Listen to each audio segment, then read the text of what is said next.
Hi and welcome to my very awkward intro. My name is Susan/Bambi and this is Bambi's Rambles. How are we, friends? Are we good? That's good. And if you're not okay, that's okay too. I hate how this sits. Like really hate how this sits. But you know what? It is what it is, mate. Anyway, in today's video we are going to... I look just like a head, like a floating head. Anyway, we're going to be talking about JessicaKent.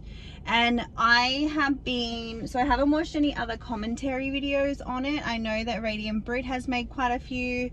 I know that other people have made videos on it. I haven't really watched that many on that. I just wanted to follow the drama, the situation, everything, and then kind of give my opinion. I feel like this is such a touchy one because it's almost like a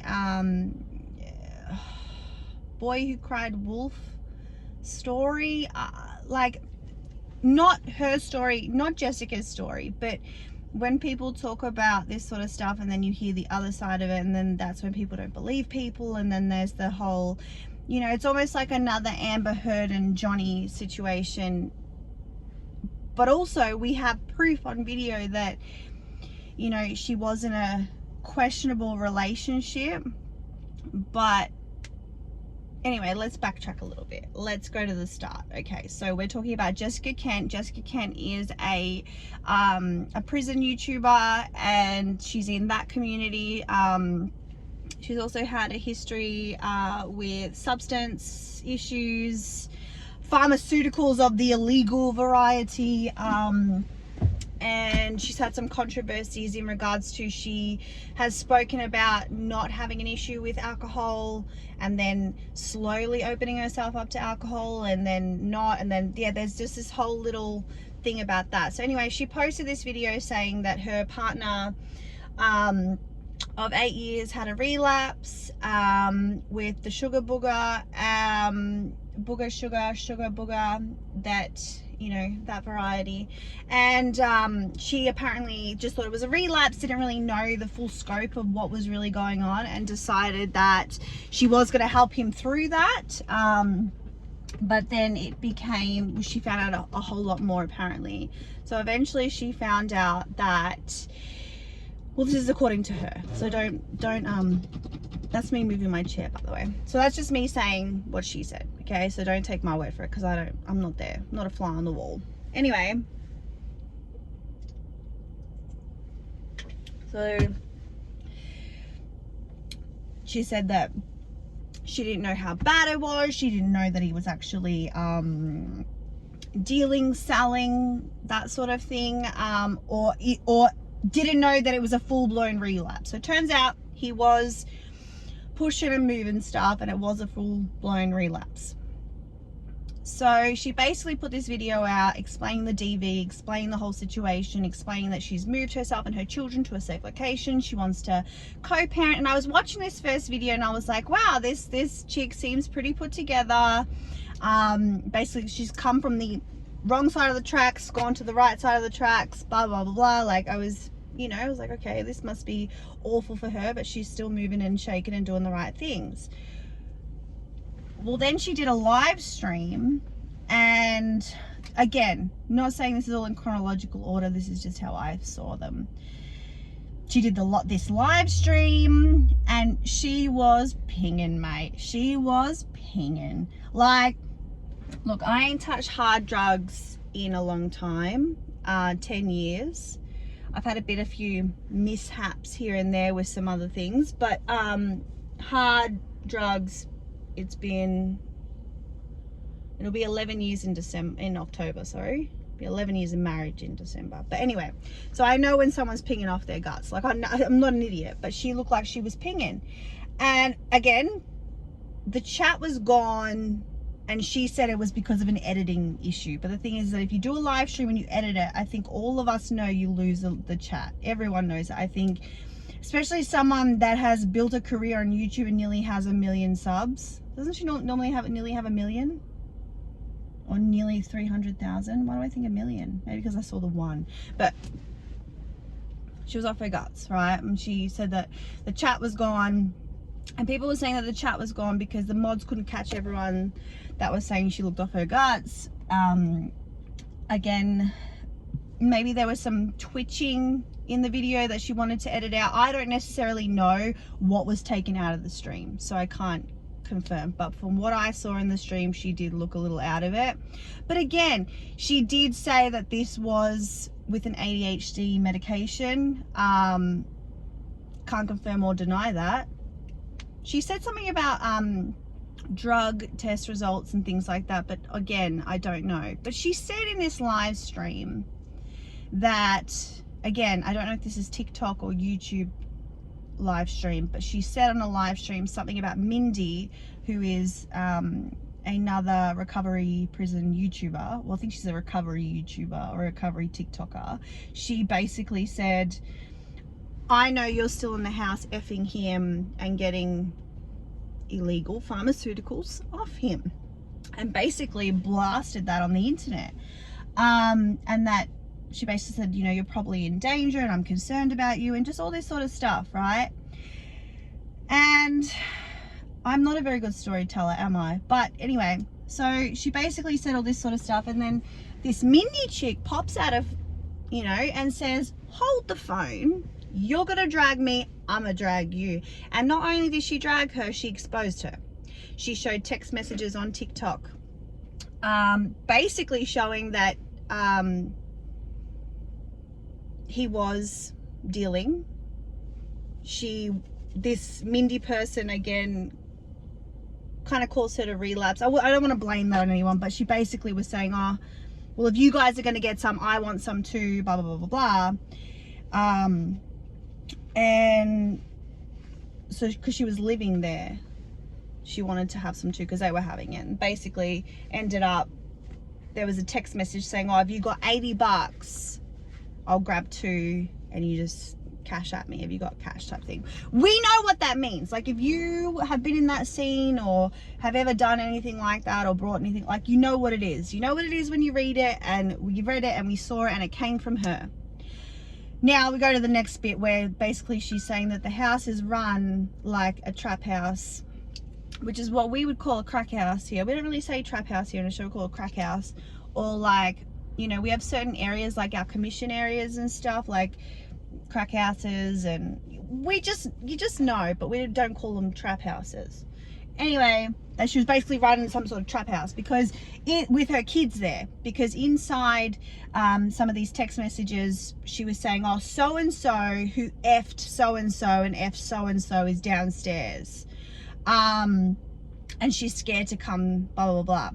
To me, that says that there's more than one person down there, because if there's some broad down there that you don't really know and who would be scared to meet you because you slept with her ex, or she slept with your ex, or whatever it is, there better be at least 6 people down there, because there's no random ass chick down my, like, you know what I mean, like down in my basement that I don't know and I don't want to talk to unless I'm allowing numbers of people into my home. And if you're doing that when you have children, it's probably incredibly irresponsible. I mean, I'm not a perfect parent, and I'm not trying to sit here and say that we shouldn't, like, there's people in my street that have parties every single weekend and they have kids. I get it. Do you know what I mean? Like, I'm not saying, but I think if we talk about drugs, former addicts, DV, then we have people that are gone to prison, and she's got a new boyfriend that went to prison and came out of prison, and all these sorts of things.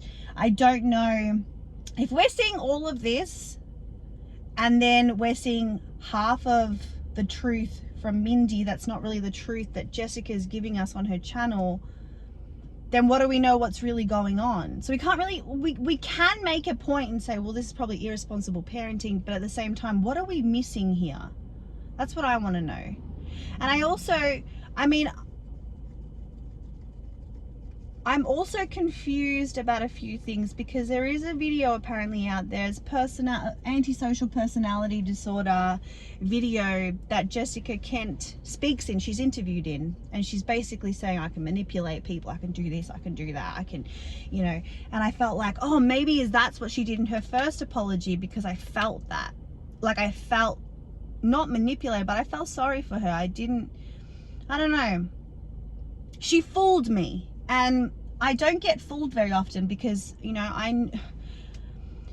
a lot of the videos I've made, people, it just like comes to fruition. Like we have our whole creep show art situation and Critical K and, you know, all those things. Like I'm pretty on the ball when it comes to people. And I felt like I was really fooled by her in the beginning. And then we had the second apology and that I'm having panic attacks and all these different things where she is a victim. She's having a hard time. All this stuff is happening to her. But I'm wondering if she's just using all of this to cover up some of the stuff she's done. I don't know. I don't know.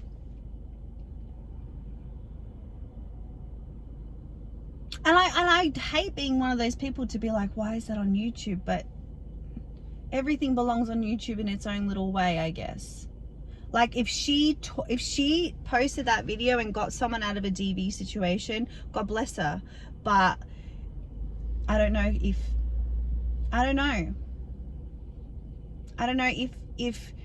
she's kind of undone herself with this. You know, substance abuse and things like that is a disease and she might need some help. But if she's willing to cover and blame and shift it to everyone around her, I don't necessarily think that she thinks she's done anything wrong, which is really terrifying.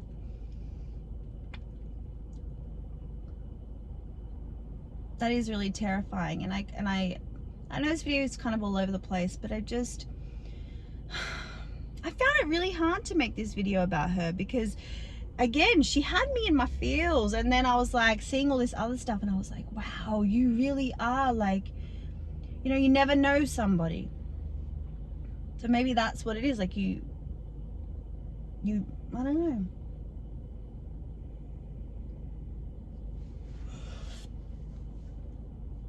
But yeah, that's just what I think anyway. I think they have the courts involved now, right? So if they have the courts involved now, that's great because, you know, hopefully there are people in the courts that care about the benefit and the well-being of the kids. It's not he said, she said. He might be an abusive drug addict. She might be an abusive drug. They might both be. Let's see if we can look at both sides of this and make sure the kids are in the safest position possible. And if these parents need help with their issues, because you could easily leave that life and be sober but still be, you know, the reason that you got yourself in that position in the first place is mental health, or it is this or it is that. Maybe you haven't dealt with those things and you're still in that mindset, so you can slip any time. I think that's concerning. And I think if she's bringing a lot of different people to the home at different times and things like that, I don't know, I just don't think that that's safe at all. All I can hope at the end of this is that all of these people involved get the help they need in any way possible. You know what I mean? And I hope they all do what they need to do to be healthy, to be clean, to be mentally sound, you know? And I think that it's sad when you see people like that everyone idolizes because they changed their life, you know? They changed their life. They're doing good now. She's not on the constant roller coaster that is getting in and out of prison all the time, you know, like with Tracy from Love After Lockup. May she rest in peace, because, you know, getting famous and from those sorts of lives and coming into this can be a shock to people. They don't know how to. So maybe that's what it is with her on YouTube as well. I don't know. I don't really feel like this video was very cohesive, but again, I don't know what this situation is. It just seems very, I don't know, there's something about this chick, there's something about her, and I feel like she had me fooled, and I feel like she might have me still a little fooled, if that makes sense, because I still just want to be like, oh, I don't know, maybe I'm too nice, maybe I'm too fooled, but I think they're both very questionable, and I think that she is very good at what she does. And I think she knows, like, even the whole how she got the restraining order against him, and then she's like, the car's on there, and the police are like, just give him the car, and she's like, no, by law you don't have to. So she knows the law, she knows the rules, she don't play around with police. Like, she knows what she's doing, I think.